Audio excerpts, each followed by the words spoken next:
होगा। जहाँ तुम्हारी मर्जी होगी, जहाँ तुमको जो है पैसा बचेगा, जहाँ तुम्हारा कमीशन बचेगा, जहाँ भाजपा का नेता पहुंचेगा।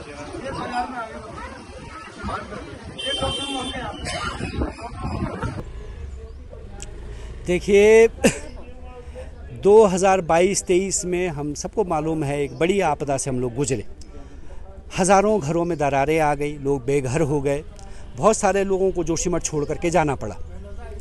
और उसके बाद जो है ये ऐसी स्थिति में एक बड़े संघर्ष की आगाज़ हुआ, एक बड़ा आंदोलन हुआ, जिस आंदोलन की गूंज जो है पूरे देश में विदेशों तक इस आंदोलन की गूंज गई। और उसके बाद जो है सरकार ने, केंद्र की सरकार ने एक पैकेज की भी यहाँ घोषणा की, कुछ मुआवजे की भी घोषणा हुई। लेकिन हम देख रहे हैं कि 3 सालों में जिस बात के लिए आंदोलन हुआ कि जोशीमठ को बचाने के लिए, यहाँ की जनता को बचाने के लिए, तो उसमें पहली बात तो जो जोशीमठ को बचाने की बात थी वो आपदा के कार्यों को हम देख रहे हैं जिस तरह की अनियमितता उसमें हो रही है। जहां काम होना चाहिए वहां काम नहीं हो रहा है। जो इलाके सर्वाधिक प्रभावित हैं वहां काम होने के नहीं करने के बजाय सुविधाजनक इलाकों में आप काम कर रहे हैं, उसमें भ्रष्टाचार सुनाई दे रहा है। उसमें जो है जिस तरह से वैज्ञानिक तरीके से काम होना था वो काम नहीं हो रहा है। और जो सरकार के साथ हमारा समझौता हुआ, 11 सूत्री मांगों पर सरकार ने एक सहमति बनाई, कहा कि हम आपकी बात से सहमत हैं। उनमें से जो है लोगों को भूमि के बदले भूमि देने की बात थी, उसमें जो है भूमि के मुआवजे की बात थी, उसमें जो है जो भूमिहीन लोग हैं उनके नाम पर भूमि करने की स्थानीय स्तर पर बंदोबस्ती करने की बात थी, उसमें जो है यहाँ जोशीमठ के लोगों को यहीं जोशीमठ के आसपास बसाए जाने की बात थी। ये सब काम आप नहीं कर रहे हैं। आप क्या कर रहे हैं? पहले लोगों को उजाड़ने की बात कर रहे हैं, यानी कि पहले उनको बेघर करने की बात कर रहे हैं। अगर जो है आपने हमारी बात उस समय मान ली होती और वो 2000 शेड आपने बना लिए होते प्रीफैब, तो ये ज़रूरत नहीं पड़ती। लेकिन आपने वो बात भी हमारी नहीं मानी। बहुत सारी बातें जो सहमतियां बनी उन पर आपने अमल नहीं किया। अब इसको लेकर के लोगों में आक्रोश है, गुस्सा है, क्योंकि लोग कहाँ जाएंगे जब तक कोई वैकल्पिक व्यवस्था नहीं बनती, जब तक आप उनके लिए कोई इंतज़ाम नहीं करते वैकल्पिक, और उसके बगैर अगर आप उनको हटा देने की बात करेंगे तो लोग जाएंगे कहाँ। तो उसको लेकर के एक आक्रोश है और सरकार को जगाने के लिए, सरकार को याद दिलाने के लिए उनका वादा, हम लोग ये 48 घंटे का ये धरना कर रहे हैं।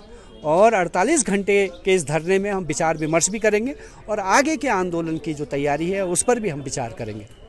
प्रकार से है कि जो 2023 में जोशीमठ में आपदा आई थी, उसमें जो आपदा से जितने भी लोग यहाँ पे प्रभावित हुए थे उनके लिए मुआवजा सरकार ने तय किया। मुआवजा तय करने के बाद सरकार ने अच्छा मुआवजा भी दिया है। लेकिन वर्तमान समय में जो हमारे सरकार ने हमारे इस जोशीमठ बचाओ संघर्ष समिति के साथ जो वो किया था, तय किया था कि भाई 11 सूत्रीय मांगों को हम पूर्ण करेंगे, तो उन 11 सूत्रीय मांगों पर अभी तक सरकार ने वो नहीं किया। बार बार हम लोग यहाँ पे आंदोलन या वो करते आए हैं और हमारी जोशीमठ बचाओ संघर्ष समिति की तरफ से ये मांग है, जो 55 मकान इस टाइम पे अभी सरकार ने तोड़ने के आदेश किए हैं, तो उन मकानों को अभी तोड़ा ना जाए, क्योंकि बरसात का टाइम है, गर्मी हो रही है, लोगों के बच्चे इधर उधर रहते हैं। और उससे क्या होगा कि अगर उनके वो मकान टूट जाते हैं तो उनको बहुत सारी परेशानियां होगी। तो हमारा ये कहना है कि अगर आप मकान को तोड़ने के लिए इतने व्याकुल हैं तो पहले हमें ज़मीन के बदले ज़मीन दो, या तो फिर हमें उसी ज़मीन पे एक कच्चे फैब्रिकेटेड हट बनाने की परमिशन दे। उसकी हमको सरकार क्या करे, लिखित में एक आश्वासन दे कि भाई हम तोड़ने के बाद तुमको यहाँ पे एक कच्चे फैब्रिकेट बनाने के लिए वो करेंगे। हम जोशीमठ बचाओ संघर्ष समिति की जो 11 जो मांगे थी, तो उन मांगों में से सिर्फ हमारा जो क्षतिग्रस्त मकानों का पैसा था, सरकार ने वो बहुत अच्छा पैसा दिया। मैं सरकार का बहुत बहुत धन्यवाद करती हूँ। लेकिन अभी जो अचानक से 55 मकानों को तोड़ा जा रहा है, और इसमें हमारी जो जोशीमठ के गरीब तत्व के लोग हैं, जो परिवार है, उनमें काफ़ी दहशत का माहौल है, क्योंकि उनके पास रहने के लिए कहीं पे भी जगह नहीं है। बाकी हमारे राजीव आवास, प्रधानमंत्री आवास वाले जो अभी बेघर हुए हैं, जिनके मकान क्षतिग्रस्त हुए हैं, उनके लिए अभी ना तो कोई पैसा आया, ना कोई आवास बना है। जो भी धर्मशालों में होटलों में थे उनको प्रशासन द्वारा और उन होटल के लोगों द्वारा परेशान कर करके उनको मजबूरी में अपने टूटे हुए आवास में जाना चाहिए।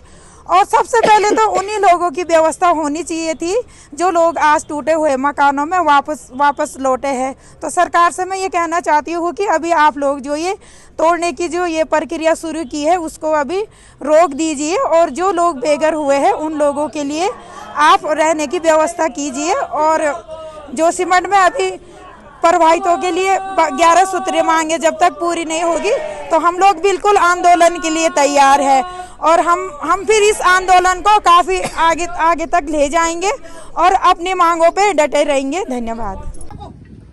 और ठेकेदार क्या कर रहा है? तो हम जो है लड़ करके जिस पैसे को लाए दोबारा ये पैसा आने वाला नहीं है, दोबारा ये पैसा नहीं आएगा 1640 करोड़ रुपया। और तुम उस पैसे की ऐसी जो है बंदर बांट कर रहे हो, बांट के लगा रहे हो इसमें। और तुम नेता बनते हो तुम यहाँ।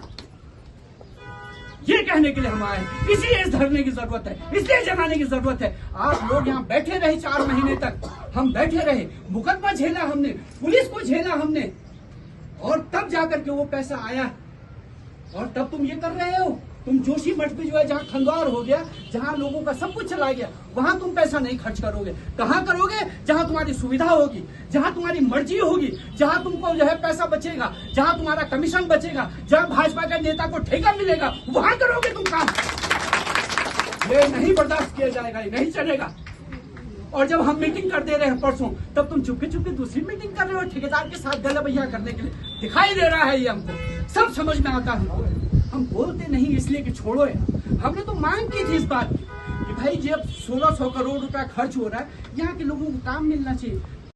अगर आप ये वीडियो YouTube पर देख रहे हैं तो हमारे चैनल को सब्सक्राइब कर बेल आइकन दबाएं और Facebook पर देख रहे हैं तो हमारे पेज को लाइक करें।